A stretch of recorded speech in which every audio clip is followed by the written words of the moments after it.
नमस्कार दोस्तों, आप सभी का हमारे MDS न्यूज चैनल में स्वागत है। दोस्तों, आज हम बात करेंगे 4 दिसंबर के सभी मुख्य समाचारों और तमाम बड़ी खबरों के बारे में। दोस्तों, अगर आप हमारे चैनल पर नए हैं तो प्लीज चैनल को सब्सक्राइब करके बेल आइकन को भी दबा दें, जिससे आप सभी तक सभी ताज़ा खबरें जल्द ही पहुंचा सके। तो आइए दोस्तों, बिना टाइम वेस्ट किए खबरों पर नजर डालें। चलिए बढ़ते हैं आज के पहले अपडेट की ओर। RIP धर्मपाल गुलाटी। कभी तांगा चलाते थे 5वीं फेल धर्मपाल गुलाटी, ऐसे बने मसाला किंग। जाने उनके संघर्ष की पूरी कहानी। देश की नामी मसाला कंपनी MDH महाशय हट्टी के प्रमुख और पद्मभूषण से सम्मानित धर्मपाल गुलाटी का 98 वर्ष की उम्र में निधन हो गया है। उनके निधन की खबर से देश भर में शोक की लहर दौड़ गई है। धर्मपाल गुलाटी का हार्ट अटैक से निधन होने की खबर है।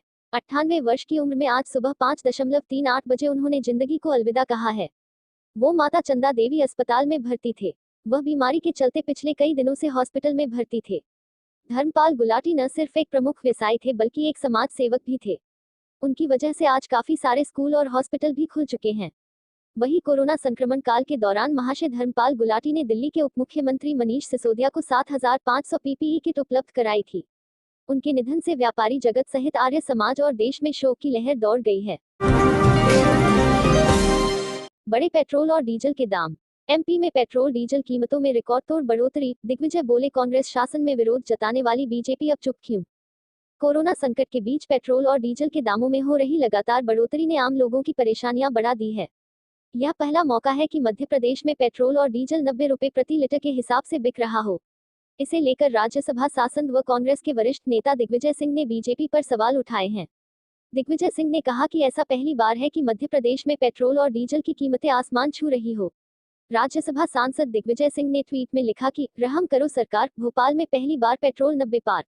भले ही PM मोदी के लिए कोरोना आपदा अवसर के रूप में आई है, लेकिन भाजपा तो हमेशा कांग्रेस शासनकाल में पेट्रोल डीजल की हर मूल्य वृद्धि पर सड़क पर उतरकर विरोध करती थी। अब चुप क्यों है। आपको बता दें कि मध्य प्रदेश में पेट्रोल और डीजल के दाम आसमान छू रहे हैं। यह पहला मौका है कि राजधानी भोपाल समेत 4 महानगरों में पेट्रोल और डीजल के दाम 90 रुपए प्रति लीटर के पार पहुंची हो। शिवराज सरकार सत्ता संभालने के बाद पेट्रोल पर टैक्स 9% और डीजल पर 8% तक बढ़ा चुकी है। अभी मध्य में प्रदेश में पेट्रोल पर 39% और डीजल पर 27% टैक्स लग रहा है। लगातार पेट्रोल और डीजल के दामों में हो रही बढ़ोतरी की वजह से आम लोगों की परेशानियां बढ़ गई हैं। कोरोना की मार से आम जनता तो पहले ही परेशान है, अब पेट्रोल और डीजल की कीमतों से उनकी परेशानी में और बढ़ोतरी हुई है। चीन को लेकर बड़ा अपडेट सामने आया है। चांद की सतह से नमूने लेकर धरती पर आने की तैयारी में चीन का चांद-E5 यान। चीन का चंद्रयान चांद-E5 चांद की सतह से नमूने एकत्रित करने का काम सफलतापूर्वक पूरा कर चुका है और अब वह धरती पर आने को तैयार है। चीन सरकार ने बृहस्पतिवार को यह जानकारी दी। इससे पहले मिशन ने वहां से रंगीन तस्वीरें भी भेजी हैं। चांद-E5 चांद की सतह पर पहुंचने वाला चीन का तीसरा यान है। यह चीन के महत्वाकांक्षी अंतरिक्ष कार्यक्रम की कड़ी का हालिया अभियान है। चीन मंगल पर भी रोवर भेज रहा है। चांद-E5 चांद की सतह से चट्टानों के नमूने लेने के लिए मंगलवार को पहुंचा था। चांद-E5 अगर इस कार्य में सफल रहा तो 1976 के बाद चंद्रमा की सतह से नमूने लाने का यह पहला सफल अभियान होगा। चाइना नेशनल स्पेस एडमिनिस्ट्रेशन ने एक बयान में कहा, यान ने चांद की सतह से नमूने एकत्रित करने का काम सफलतापूर्वक पूरा कर लिया है और सारे नमूने यान में इकट्ठा कर लिए गए हैं। यान इन नमूनों को लेकर चंद्रमा की कक्षा में पहुंचेगा, जहां से एक कैप्सूल के जरिए उसे धरती पर भेजने की प्रक्रिया शुरू होगी। ड्रग्स केस को लेकर बड़ा अपडेट सामने आया है। ड्रग्स केस, भारती और हर्ष को बेल दिलाने में मदद करने वाले NCB के 2 अधिकारी सस्पेंड। अभिनेता सुशांत सिंह राजपूत की मौत की जांच के दौरान बॉलीवुड के ड्रग्स कनेक्शन सामने आने के बाद से नारकोटिक्स कंट्रोल ब्यूरो NCB इस मामले में तेजी से कार्रवाई कर रही है। खबर है कि ड्रग्स रैकेट से जुड़े एक मामले में NCB ने अपने ही 2 अफसरों पर अब एक्शन ले लिया है।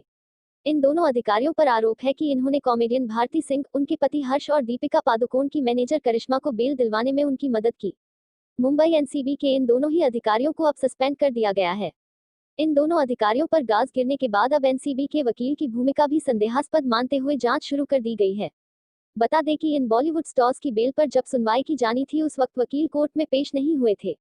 वकील के पेश नहीं होने के कारण NCB अदालत के सामने अपना पक्ष नहीं रख पाया और सभी स्टार्स को बेल मिल गई। इन दोनों ही अफसरों पर विभागीय जांच के आदेश दे दिए गए हैं। गौरतलब है कि कुछ दिन पहले ही नारकोटिक्स कंट्रोल ब्यूरो की टीम ने कॉमेडियन भारती सिंह के घर पर छापा मारकर 86.5 ग्राम गांजा बरामद किया था। इसके बाद भारतीय सिंह और उनके पति हर्ष को हिरासत में ले लिया गया था। इसके बाद जब भारती सिंह ने कोर्ट में बेल की गुहार लगाई तो उन्हें आसानी से जमानत मिल गई। भारती सिंह और हर्ष को जमानत इसलिए मिलना आसान हो गया क्योंकि एनसीबी की तरफ से वकील मौजूद नहीं थे और उनका पक्ष नहीं रखा जा सका। स्पाइसजेट को लेकर बड़ी खबर सामने आई है। स्पाइसजेट से होगा कोरोना वैक्सीन का वितरण। भारतीय एयरलाइन ने तैयार किए 17 कार्गो एयरक्राफ्ट।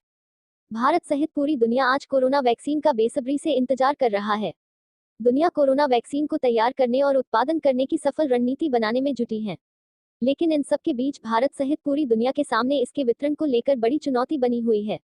देश की निजी airline company SpiceJet Covid vaccine का अंतर्राष्ट्रीय वितरण की मुहिम में जुड़ने जा रही है। स्पाइसजेट ने कोरोना वैक्सीन के लिए लॉजिस्टिक्स पोर्ट करने का ऐलान किया है। कोरोना वैक्सीन का ट्रांसपोर्टेशन एक बड़ी चुनौती। कई देशों में कोरोना वैक्सीन का तीसरा ट्रायल सफल हो चुका है तो कई देशों में दूसरा और तीसरा ट्रायल जारी है। ऐसे में देश दुनिया की कई फार्मास्यूटिकल कंपनियां वैक्सीन का उत्पादन करने के लिए कमर कस चुकी है। कई अध्ययन रिपोर्टों के आधार पर यह बात सामने आई है कि कोरोना वैक्सीन को एक निश्चित तापमान में ही स्टोर और ट्रांसपोर्टेशन किया जाना है।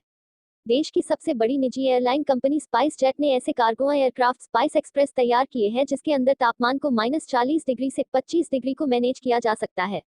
इस तैयारी के साथ कोरोना वैक्सीन को न सिर्फ देश के विभिन्न हिस्सों तक पहुंचाया जा सकता है बल्कि दुनिया के विभिन्न देशों तक भी ले जाने में आसानी होगी। राहुल गांधी की ओर से बड़ा बयान सामने आया है। राहुल का पीएम मोदी पर जोरदार हमला। कहा, मित्रों की आय चौगुनी, किसानों की आधी। कांग्रेस के पूर्व अध्यक्ष राहुल गांधी ने 3 केंद्रीय कृषि कानूनों के खिलाफ किसानों के प्रदर्शन की पृष्ठभूमि में बुधवार को केंद्र सरकार पर निशाना साधा और आरोप लगाया कि यह झूठ और सूट-बूट की सरकार है। उन्होंने किसानों के प्रदर्शन से जुड़ा एक वीडियो साझा करते हुए ट्वीट किया। कहा गया था कि किसान की आय दुगनी होगी, लेकिन मित्रों की आय हुई चौगुनी और किसान की हो गई आधी। कांग्रेस नेता ने आरोप लगाया, यह झूठ की, लूट की, सूट-बूट की सरकार है। उल्लेखनीय है कि नए केंद्रीय कृषि कानूनों के खिलाफ प्रदर्शन कर रहे 35 किसान संगठनों की चिंताओं पर गौर करने के लिए एक समिति गठित करने के सरकार के प्रस्ताव को मंगलवार को किसान प्रतिनिधियों ने ठुकरा दिया। सरकार के वरिष्ठ मंत्रियों और अधिकारियों के साथ मंगलवार को हुई उनकी लंबी बैठक बेनतीजा रही। इन कानूनों को वापस लेने की मांग को लेकर बड़ी संख्या में किसान दिल्ली के निकट पिछले एक सप्ताह से प्रदर्शन कर रहे हैं। इसी बीच एक बहुत बड़े हादसे की खबर सामने आई है। बड़ा हादसा, टेलीस्कोप गिरने से नष्ट हो गया दुनिया का सबसे बड़ा एंटीना। अब नहीं मिलेगी एलियन की जानकारी। मंगलवार देर रात एक हादसे में दुनिया का सबसे ताकतवर टेलीस्कोप पूरी तरह से नष्ट हो गया। यह पूरा एंटीना 450 फीट नीचे गिरकर टूट गया। इसके बाद दुनिया को एलियन ग्रहों और एस्टेरॉइड्स की खबरें देने वाली ऑब्जर्वेटरी ने पूरी तरह काम करना बंद कर दिया है। मंगलवार को एंटीना के ऊपर पूरा का पूरा एक टावर और बाकी केबल गिर पड़े। इसकी वजह से डिश एंटीना जमीन पर गिर गया। पिछले महीने ही इसका एक केबल टूटने से एंटीना क्षतिग्रस्त हुआ था। बता दें कि इस एंटीना के ऊपर जेम्स बॉन्ड सीरीज की मूवी गोल्डन आई की शूटिंग भी हुई थी। रॉयटर्स की एक रिपोर्ट के मुताबिक प्यूर्टो रिको आर्सिबो ऑब्जर्वेटरी में ये एंटीना लगा हुआ था। यह एंटीना अंतरिक्ष की गहराइयों से आने वाले खतरों जैसे एस्टेरॉइड्स, मीटियोर्स और एलियन दुनिया आदि की जानकारी दुनिया भर के वैज्ञानिकों को देता था। इस ऑब्जर्वेटरी का संचालन Ana G Mendez University, National Science Foundation और यूनिवर्सिटी ऑफ फ्लोरिडा मिलकर करते हैं। इस ऑब्जर्वेटरी को बनने में 3 साल लगे। इसका निर्माण कार्य 1960 में शुरू हुआ था, जो 1963 में पूरा हुआ। इस ऑब्जर्वेटरी के जो केबल टूटे हैं उन पर 5.44 लाख किलोग्राम वजन था। सेंसेक्स और निफ्टी में गिरावट।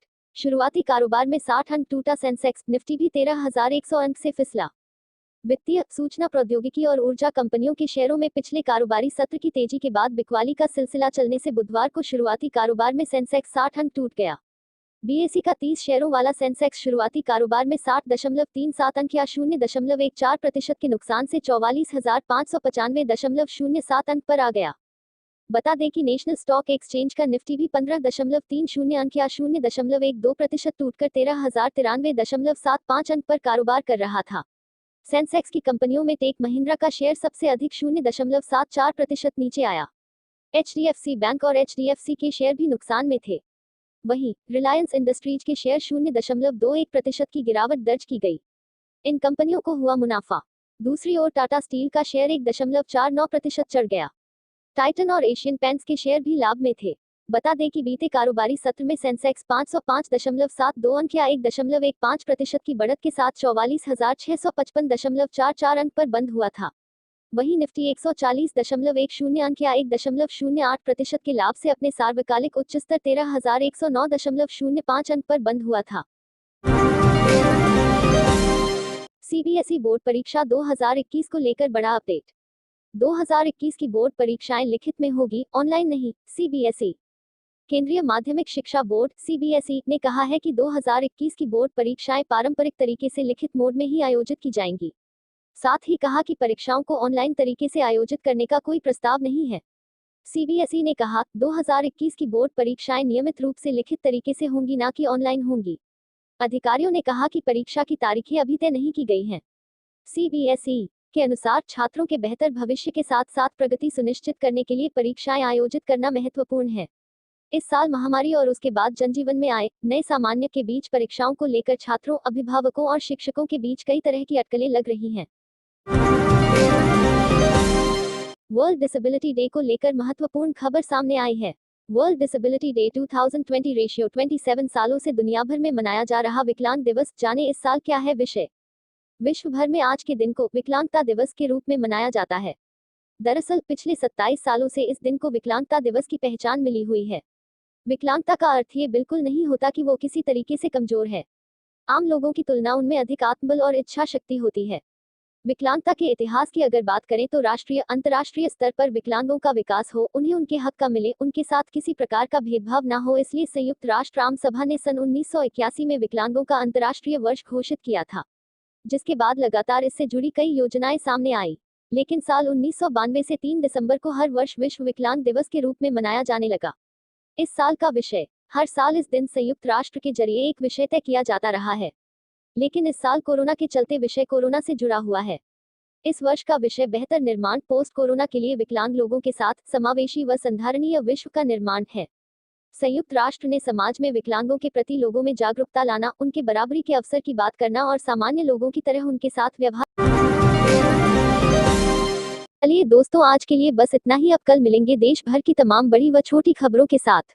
दोस्तों, अगर आप हमारे चैनल पर नए हैं तो प्लीज चैनल को सब्सक्राइब करके बेल आइकन को भी दबा दें और रोजाना ऐसी वीडियोस को लाइक कर शेयर करना ना भूलें। धन्यवाद।